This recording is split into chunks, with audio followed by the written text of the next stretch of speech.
In solo leveling, once Sung Jin Woo hits a certain level, the player level system notifies him that it's time to take part in his job change quest, and for those of you who don't play RPGs, your job is basically your class or the kind of player that you are in the game, so it's an incredibly important decision. For Jin Woo, after working hard enough to earn it, he's finally given the location of a dungeon made specifically for him to advance to the first rank of his job, and as he walks into the portal thinking that it's time for things to get serious, we see the silhouette of an armored knight with a long red feather hanging from its helmet, as the author lets us know that the entire manhwa is about to pick up pace. But before Jin Woo can get to the bottom of who exactly that was, he finds himself in a tight hallway fighting armored soldiers that take no damage from his dagger. So he figures that he can just use his raw strength to rip the guards apart, which he begins to do so as he slays knight after knight. Now, the most dangerous thing about this dungeon is, unlike any others, Jin Woo can't access his inventory or build an item shop for potions, and if he levels up, his health won't heal back to full like it usually does. On top of all of this, Sung Jin Woo realizes he didn't complete his daily quest yet, so he needs to get this done or else he'll face a penalty as the job change quest continues. He goes right in and figures out how to defeat the knights that are in his way. However, after taking a short break to pick up a bunch of their items and arm himself for the rest of the dungeon, he's quickly attacked by a group of mages using spells to completely hide their presence, as he realizes that this dungeon is recreating some of his past battles, so it must be testing him. And test him it does, as he notices that there's such a huge variety to the enemies here that he needs to utilize different stats to take out different opponents, and it's making him wish he didn't just focus on strength. The night continues on as Jin Woo keeps battling and his fatigue stat starts to go higher and higher, but it'll take him out of the picture for a while if it reaches 100. Feeling tired, our MC tries to sleep for a while inside the dungeon, but gets interrupted by a horde of archers, and it finally sinks in that there's no rest and no breaks here. Just pure, raw battle. As he powers through even the archers, he finally manages to find enough items to give him a full body's worth of different bonuses to defense and various stats, but feeling like it's time to bring this to an end,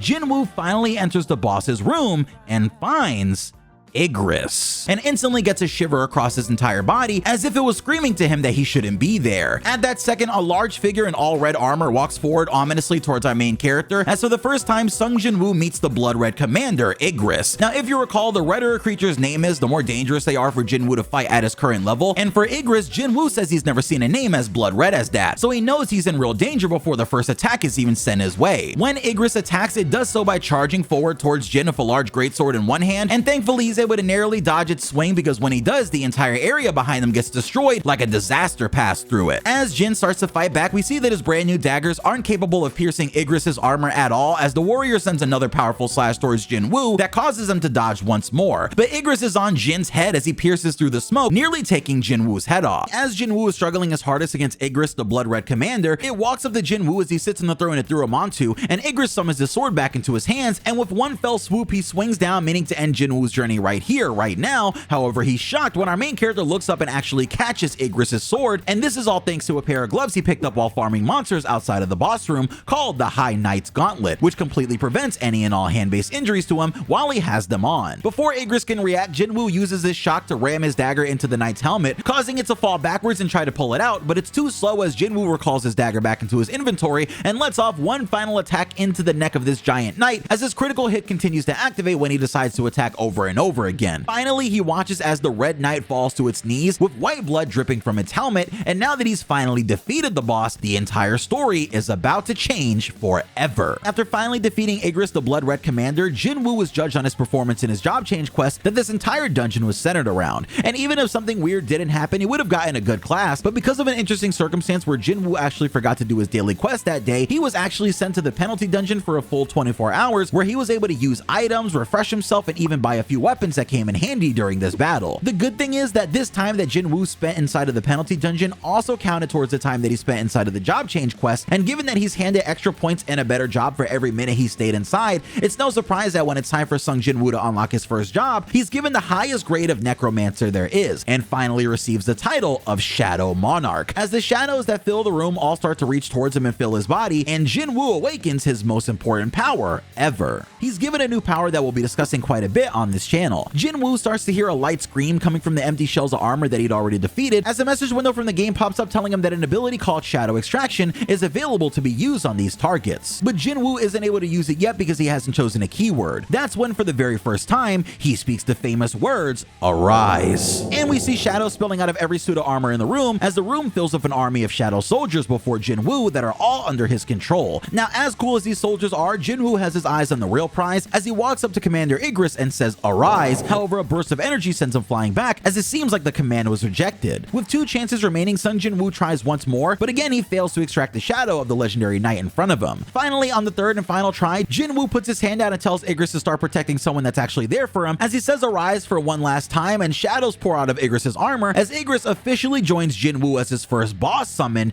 Igris, the commander of shadows. After Sung Jin Woo awakens his Shadow Monarch powers for the first time and gets to use them to get an amazing new ally in all of his battles moving forward, he has the same questions that many of you do, which is how exactly these powers work. Well, as part of Jin Woo's Necromancy class, he's given the ability to summon the souls of the dead and bring them back as shadowy warriors completely under his control, thanks to a skill called Shadow Extraction. When Jin Woo doesn't want a shadow to just be standing there in front of him, he can send them away to a place called the World of Nothing, which we'll talk about a lot more way further down the line. But another option Jin Woo has is to completely cancel his bond with any of these shadows and pretty much send them to rest, where he'll never be able to retrieve them. Now, the most interesting thing about Jin Woo's Shadow Extraction ability is that he only has 3 tries to capture any specific creature and turn it into a summon, and it seems like the rate of success is dependent on Jin Woo's bond with the creature, but even if he convinces their spirit somehow, that doesn't mean it's going to work with 100% certainty. Jin Woo's Shadow Control is the ability that we'll see him use the most in the series, and next we'll explain how Jin Woo's shadows level up and the different tiers within his army.